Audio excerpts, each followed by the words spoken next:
အားလုံးပဲမင်္ဂလာပါ Daily Update News Channel မှာပြန်လည်ကြိုဆိုပါရခင်ဗျ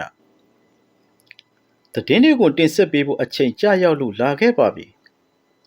ကျွန်တော်သတင်းတင်ဆက်ရမှာသတင်းအမှားကိုလုံးဝတင်ဆက်မှာမဟုတ်ပါဘူးတိကျမှန်ကန်သောသတင်းကိုသာတင်ဆက်ပေးမှာပဲဖြစ်ပါတယ်ခင်ဗျာ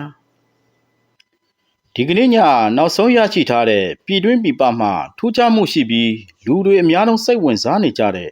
သတင်းများကိုစုစည်းတင်ဆက်ပေးသွားမှာဖြစ်ပါတယ်ခင်ဗျာသတင်းတင်ဆက်ချိန်18ရက်9လ2026ဒေတာစံတော်ချိန်ည8:00နာရီပါတင်ဆက်ပေးသွားမယ့်သတင်းတွေကတော့နံပါတ်1ဟော်မုတ်ရေလက်ကြားတင်းမာမှုပုံမှုမြင့်တဲ့ကမ္ဘာရေနံဈေးကွက်နဲ့ကုန်သွယ်ရေးစိုးရိမ်မှုများကြီးထွားလာတဲ့သတင်းနံပါတ်2အထောက်ထားမရှိသူကအိမ်နီးချင်းကိုတနက်ပြချင်းချောက်ခဲ့သည့်မြန်မာအမျိုးသားကိုချင်းမိုင်မှာရဲကဖမ်းဆီးတဲ့ဆိုတဲ့သတင်းနံပါတ်3ကျွန်တော်တို့မြန်မာနိုင်ငံသားတွေရဲ့အလွန်ဂုဏ်ယူစရာကောင်းတဲ့ပြည်မြို့မှမတ်အိဖြူဖြူကိုနာဆာကပါအသိမှတ်ပြုရတဲ့ဂျိုတုနီးပညာသတင်းတွေပဲဖြစ်ပါတယ်ခင်ဗျာပထမဆုံးအနေနဲ့ဟော်မုတ်ရေလက်ကြားတင်းမာမှုပုံမှုမြင့်တက်ပြီးကမ္ဘာရေနံဈေးကွက်နဲ့ကုန်သွယ်ရေးစိုးရိမ်မှုများကြီးထွားလာတဲ့ဆိုတဲ့သတင်းကိုတင်ဆက်ပေးခြင်းပါတယ်မင်္ဂလာပါပရိသတ်ကြီးခင်ဗျာနိုင်ငံတကာသတင်းကတော့ကမ္ဘာစွမ်းအင်ဈေးကွက်ကိုဓာတ်ရိုက်ရိုက်ခတ်စေနိုင်တဲ့ဟော်မုတ်ရေလက်ကြားအခြေအနေအကြောင်းပဲဖြစ်ပါတယ်လက်ရှိမှာအမေရိကန်နဲ့အီရန်တို့ကြားစစ်ရေးတင်းမာမှုတွေထပ်မံမြင့်တက်လာတာကြောင့်ကမ္ဘာရေနံတင်ပို့ရေးအတွက်အရေးကြီးဆုံးရေလမ်းကြောင်းတစ်ခုဖြစ်တဲ့ဟော်မုတ်ရေလက်ကြားကိုဖျက်ဆီးသွားလာတဲ့ကုန်တင်သင်္ဘောအရေအတွက်ဟာတိတိတတ်တာပဲရောကျလာခဲ့ပါတယ်သင်္ဘောစောက်ကြည့်ရေးအချက်အလက်များအရဇူလိုင်16ရက်နေ့မှာတော့ဟော်မုတ်ရေလက်ကြားကိုဖျက်ဆီးခဲ့တဲ့ကုန်တင်သင်္ဘော3စင်းသာရှိခဲ့ပြီးဒါဟာမေလနောက်ပိုင်းအနည်းဆုံးပမာဏဖြစ်တယ်လို့သိရပါတယ်အချို့ရေနံတင်သင်္ဘောတွေဟာရေလက်ကြားအနီးကိုရောက်လာပြီးမှခရီးစဉ်ကိုရပ်နားလိုက်တာပြန်လှည့်သွားတာမျိုးတွေလှုပ်ဆောင်ခဲ့ကြသလိုရက်အတော်ကြာရေနံတင်သင်္ဘောကြီး VLCC တွေနဲ့ LNG သဘာဝဓာတ်ငွေ့တင်သင်္ဘောကြီးတွေမဖြစ်တမ်းခဲ့တာလည်းတွေ့ရပါတယ်ဟော်မုတ်ရေလက်ကြားဟာကမ္ဘာရေနံနဲ့သဘာဝဓာတ်ငွေ့တင်ပို့မှုရဲ့အရေးပါဆုံးရေလမ်းကြောင်းတွေထဲကတစ်ခုဖြစ်ပါတယ်အရှေ့အလယ်ပိုင်းနိုင်ငံတွေကတင်ပို့တဲ့ရေနံအများပြားဟာဒီရေလက်ကြားကိုဖျက်ဆီးပြီးအာရှဥရောပနဲ့အခြားဒေသများကိုရောက်ရှိခဲ့တာဖြစ်ပါတယ်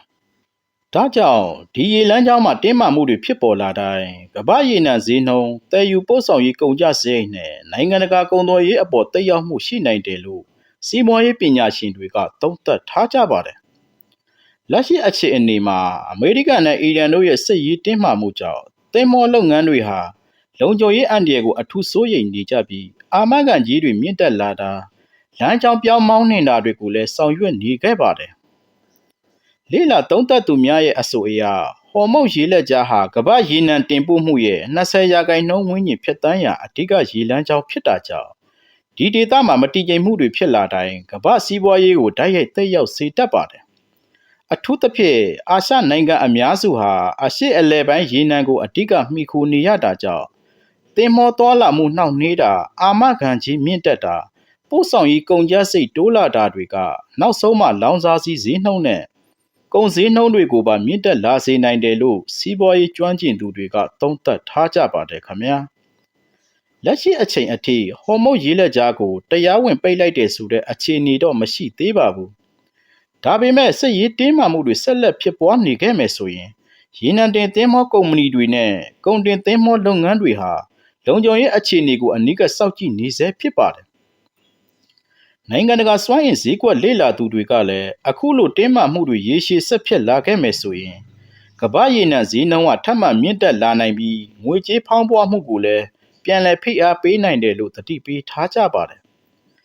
တစ်ဖက်မှာလည်းအမေရိကန်ဥရောပသမဂ္ဂနဲ့အရှေ့အလယ်ပိုင်းဒေသရှိနိုင်ငံအချို့ကတင်းမာမှုတွေပုံမူမကြီးထွားလာစေရန်တန်တမာရေးနီးလန်းနဲ့ဖြည့်ရှင်းဖို့တိုက်တွန်းနေကြပါတယ်လက်ရှိအချိန်အထိရေလက်ကြားအတွင်းသင်္ဘောသွားလာမှုရပ်ဆိုင်းသွားတဲ့အဆင့်မရောက်သေးပေမဲ့လည်းလုံခြုံရေးအန္တရာယ်မြင့်တက်လာတာကြောင့်သင်္ဘောကုမ္ပဏီအချို့ဟာခရီးစဉ်တွေကိုပြန်လည်စီစဉ်နေရတဲ့အခြေအနေဖြစ်နေပါတယ်ခင်ဗျာဟော်မုတ်ရေလက်ကြားအခြေအနေဟာရက်ပိုင်းအတွင်းကမ္ဘာရေနံဈေးကွက်ရေချောင်းပို့ဆောင်ရေးလုပ်ငန်းနဲ့ နိုင်ငံတကာစီးပွားရေးအပေါ်ဘယ်လိုအကျိုးသက်ရောက်မှုတွေဆက်ဖြစ်လာမလဲဆိုတာကိုတော့ကမ္ဘာတဝန်းကအနိကစောင့်ကြည့်နေကြပါတယ်ခင်ဗျာဆက်လက်ပြီးဒုတိယသတင်းတစ်ပုဒ်ဖြစ်တဲ့အထောက်ထားမရှိသူကအိမ်နီးချင်းကိုတနက်ပြချင်းချောက်ခဲ့သည့်မြန်မာအမျိုးသားကိုချင်းမိုင်မှာရဲကဖမ်းဆီးတဲ့ဆိုတဲ့သတင်းကိုတင်ဆက်ပေးခြင်းပါတယ်ချင်းမိုင်စံဆိုင်မြို့နယ်မှာခွေးကိစ္စနဲ့ပတ်သက်ပြီးမကျေနပ်ရာကနေအိမ်နီးချင်းကိုတနက်နဲ့ချင်းချောက်ခဲ့တဲ့မြန်မာနိုင်ငံသားတဦးကိုရဲတပ်ဖွဲ့ကဖမ်းဆီးထားလိုက်ပါတယ်တဲခုကန်းရှိမှာခွေးအညက်အကြီးစွန့်တာကိုတဲခုကန်းပိုင်ရှင်ကသတိပေးပြောဆိုရာကနေအချင်းများခဲ့ကြတာဖြစ်ပါတယ်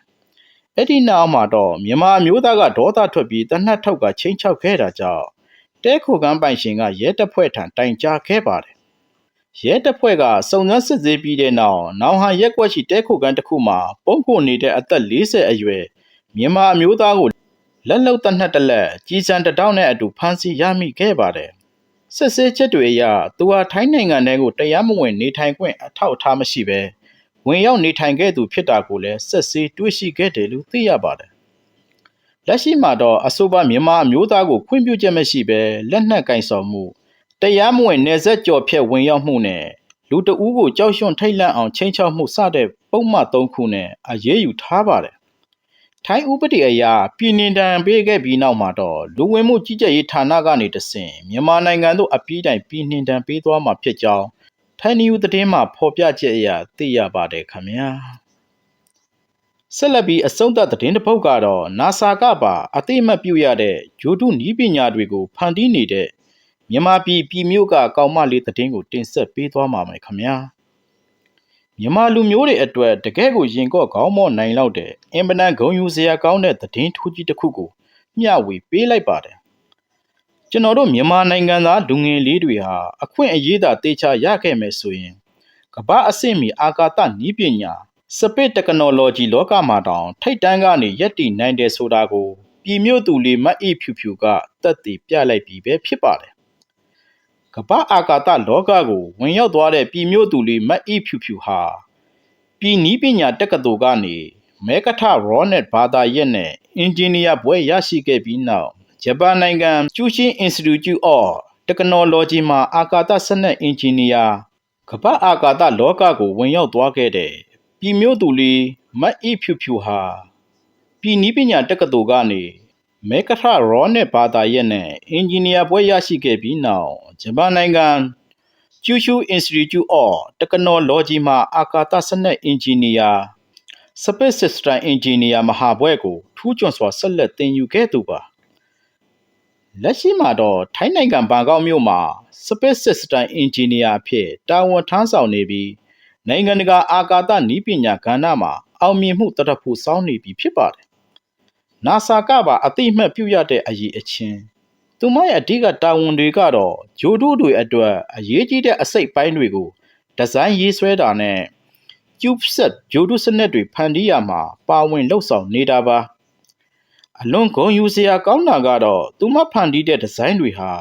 ကမ္ဘာထိပ်တန်းအာကာသအေဂျင်စီတွေဖြစ်တဲ့ NASA, ESA, ဥရောပအာကာသအေဂျင်စီနဲ့ JAXA တို့ကသတ်မှတ်ထားတဲ့နိုင်ငံတကာစံချိန်စံညွှန်းတွေနဲ့ကိုက်ညီတဲ့အထိအရေးချင်းပြေဝလွန်းနေတာပဲဖြစ်ပါတယ်မြန်မာနိုင်ငံကိုစားပြုခြေလှမ်းများဒါအပြင် Space Generation Advisory Council FGAC မှာလည်းမြန်မာနိုင်ငံကိုစားပြုစစ်တော်ရေးတာဝန်ခံအဖြစ်ဆောင်ရွက်နေပြီးလာမယ့်အောက်တိုဘာလမှာကျင်းပမယ် International Aeronautical Federation IAF ရဲ့89ကြိမ်မြောက်နှစ်ပတ်လည်ညီလာခံကြီးကိုလည်းမြန်မာနိုင်ငံကိုစားပြုအနေနဲ့တက်ရောက်ဖို့ရွေးချယ်ခံထားရသူဖြစ်ပါသေးတယ်။ပြည်မြို့လေးကနေစတင်ခဲ့ပြီးကမ္ဘာအဆင့်မီအာကာသပရောဂျက်တွေမှာတက်ကြွစွာပါဝင်နေတဲ့မြန်မာအင်ဂျင်နီယာမတ်အေးဖြူဖြူရဲ့အောင်မြင်မှုတွေဟာမြန်မာလူငယ်ထုတစ်ရက်လုံးအတွက်အလွန်ဂုဏ်ယူအားကျဖွယ်ရာပါပဲ။ဒီလိုနိုင်ငံကုံဆောင်မြန်မာသမီးငယ်လေးရဲ့အောင်မြင်မှုကိုကဘာကပါသိရှိနိုင်အောင်ဒီပို့လေးကိုအခုပဲချစ်ချင်းဖြန့်ဝေပြီးဂုဏ်ပြုပေးလိုက်ကြပါအောင်ခင်ဗျာအခုလိုကိုယ်နိုင်ငံသူတယောက်ကခုလိုကဘာကျော်တယောက်အဖြစ်နဲ့တွေ့ရတဲ့ခံစားချက်မျိုးကိုသိရတဲ့မိတ်ဆွေတို့အနေနဲ့မိတ်ဆွေတို့ရဲ့ရင်ထဲကခံစားချက်ကိုကောမန့်မှာရေးသားမျှဝေပေးခဲ့ကြပါအောင်ခင်ဗျာ သတင်းတွေကတော့ဒီလောက်ပါပဲကျွန်တော်အနေနဲ့လည်းယုံကြည်စိတ်ချရတဲ့သတင်းရင်းမြစ်တွေကအတီးပြုထောက်ပြန်လာတဲ့အချက်အလက်တွေကိုသာအခြေခံပြီးအချိန်နဲ့တပြေးညီဆက်လက်တင်ဆက်ပေးနေတာဖြစ်ပါတယ်ကြည့်ရှုအားပေးကြတဲ့မိတ်ဆွေအားလုံးကိုကျေးဇူးအထူးပဲတင်ရှိပါတယ်ခင်ဗျာမှတ်ချက်အနေနဲ့ကတော့တင်ဆက်ပေးခဲ့တဲ့သတင်းတွေကသက်ဆိုင်ရာဌာနအချို့ကဖော်ပြပေးထားတဲ့အကြောင်းအရာတွေကိုမိတ်ဆွေတို့သိအောင်ပြန်လည်မျှဝေဖော်ပြပေးခြင်းသာဖြစ်ပါတယ်နောက်ဆုံးရမြန်မာထိုင်းနဲ့နိုင်ငံတကာသတင်းတွေကိုမလွတ်တမ်းသိရှိနိုင်ဖို့ဆိုရင်ကျွန်တော်ရဲ့ channel ကို subscribe လုပ်ထားပြီးဘေးနားက notification bell အသိပေးခေါင်းလောင်းလေးကိုလည်းနှိပ်ထားပေးဖို့ကိုလည်းတောင်းဆိုချင်ပါတယ်ခင်ဗျာမိတ်ဆွေတို့အတွက်ဒီဗီဒီယိုကအကျိုးကျေးဇူးတစ်စုံတစ်ရာရှိခဲ့ရင်ပြန်လည် share ပေးဖို့ကိုလည်းတောင်းဆိုချင်ပါတယ်ခင်ဗျာမိတ်ဆွေအပေါင်းကိုစိတ်ချမ်းသာ၍တာယာသောမိသားစုဘဝတွေကိုပိုင်ဆိုင်နိုင်ကြပါစေခင်ဗျာနောက်ထပ်ဗီဒီယိုတွေမှာပြန်ဆုံတွေ့ကြမယ်နော်